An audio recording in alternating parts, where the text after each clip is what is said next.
BPL মানেই শুধু cricket নয়, আলো, ক্যামেরা, অ্যাকশনেও বড় চমক।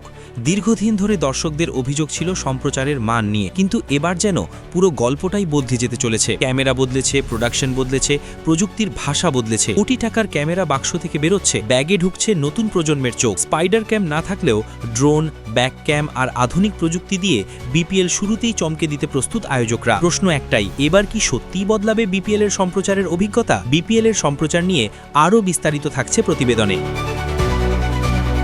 দীর্ঘদিনের সম্পর্ক ছিন্ন করে নতুন পথে হাঁটছে বিপিএল এর সম্প্রচার ব্যবস্থা। এতদিন যে প্রোডাকশন কোম্পানি দায়িত্বে ছিল, তাদের সঙ্গে সম্পর্ক শেষ করে এবার নতুনভাবে কাজ শুরু করেছে টিভির যুগে অভিজ্ঞ একটি প্রতিষ্ঠান। লক্ষ্য একটাই, বিপিএল এর সম্প্রচার মানকে আন্তর্জাতিক মানে নিয়ে যাওয়া। ইতোমধ্যেই প্রস্তুতি প্রায় শেষ। বক্স খুলে বের করা হচ্ছে কোটি টাকার আধুনিক ক্যামেরা, যেগুলো আগে বাংলাদেশে খুব একটা দেখা যায়নি। এবারের বিপিএল এ ব্যবহার করা হবে মোট 32টি ক্যামেরা। এর মধ্যে থাকছে 6টি হাই স্পিড ক্যামেরা, যা ধীর গতিতে রিপ্লেতে নিখুঁতভাবে তুলে ধরবে প্রতিটি মুহূর্ত। সবচেয়ে বড় সংযোজন হলো ব্যাক ক্যাম। ক্যামেরাম্যানের শরীরে বসানো এই ক্যামেরা খেলোয়াড়দের একেবারে কাছ থেকে ধরবে আবেগ, উদযাপন আর হতাশার দৃশ্য। দর্শক যেন মাঠের ভেতর থেকেই খেলা দেখছেন, এই অনুভূতি দিতে চায় আয়োজকরা। স্পাইডার ক্যাম এবার না থাকলেও সেই ঘাটতি পূরণ করতে একাধিক ড্রোন ব্যবহার করা হবে। আকাশ থেকে লাইভ শট, স্টেডিয়ামের পূর্ণচিত্র, ফিল্ড সেটিং সবকিছুই এবার নতুন ভঙ্গিতে দেখানো হবে। Real time drone footage BPL এর সম্প্রচারে এক নতুন মাত্রা যোগ করবে বলে আশা করা হচ্ছে। সবচেয়ে বড় প্রযুক্তিগত পরিবর্তন এসেছে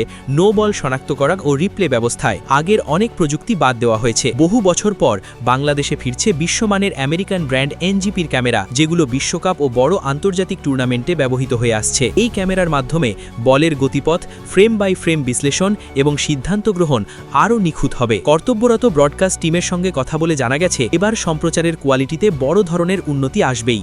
ছবির রং, শার্পনেস, রিপ্লে অ্যাঙ্গেল সবকিছুই আগের তুলনায় অনেক উন্নত হবে। দর্শকরা টিভির পর্দায় আগের চেয়ে অনেক বেশি ক্লিয়ার ও ডাইনামিক ভিজুয়াল উপভোগ করতে পারবেন। এই প্রজেক্টে যুক্ত হয়েছে অভিজ্ঞ আন্তর্জাতিক সম্প্রচার team TPT, ESL, IL T20, Asia cup এবং পাকিস্তানের দ্বিপাক্ষিক সিরিজ কভার করার অভিজ্ঞতা রয়েছে তাদের। সেই অভিজ্ঞতাই এবার কাজে লাগাতে চায় বিপিএল কর্তৃপক্ষ। টিপিটির সঙ্গে যুক্ত হয়েছে আরও একটি সহযোগী ইউনিট, যা মাঠ পর্যায়ের ক্যামেরা অপারেশন সামলাবে। তবে সবকিছু নিখুঁত নয়। সিলেট ভেন্যুতে সম্প্রচারের ক্ষেত্রে কিছু চ্যালেঞ্জ থাকছে, বিশেষ করে আলোর ব্যবস্থা বড় বাধা হয়ে দাঁড়াতে পারে। দর্শকদের বহুদিনের চাওয়া স্পাইডার ক্যাম এই আসরেও রাখা সম্ভব হয়নি। তবুও সীমাবদ্ধতার মধ্যেই সেরা মানের সম্প্রচার নিশ্চিত করতে চায় আয়োজকরা। বিপিএল শুরুর আগে এমন প্রতিশ্রুতি নতুন নয়, আগেও বড় পরিবর্তনের কথা শোনা গেছে। তবে এবার পার্থক্য হলো প্রযুক্তি হাতে এসেছে, লোকবল প্রস্তুত, অভিজ্ঞতাও আছে। শুধু ক্যামেরাই নয়, গ্রাফিক্স, রিপ্লে সিস্টেম এবং প্রোডাকশন ফ্লোতেও পরিবর্তন আনা হয়েছে। সব মিলিয়ে বলা যায়, এবারের বিপিএল মাঠের ক্রিকেটের পাশাপাশি সম্প্রচারের দিক থেকেও এক নতুন অধ্যায়ের সূচনা করতে যাচ্ছে। দর্শকদের চোখে বিপিএলকে নতুনভাবে তুলে ধরাই এখন আয়োজকদের সবচেয়ে বড় লক্ষ্য। এখন অপেক্ষা শুধু প্রথম ম্যাচের। সেই মুহূর্তেই বোঝা যাবে বিপিএল এর আলো ক্যামেরার গল্পটা সত্যি কতটা বদলেছে।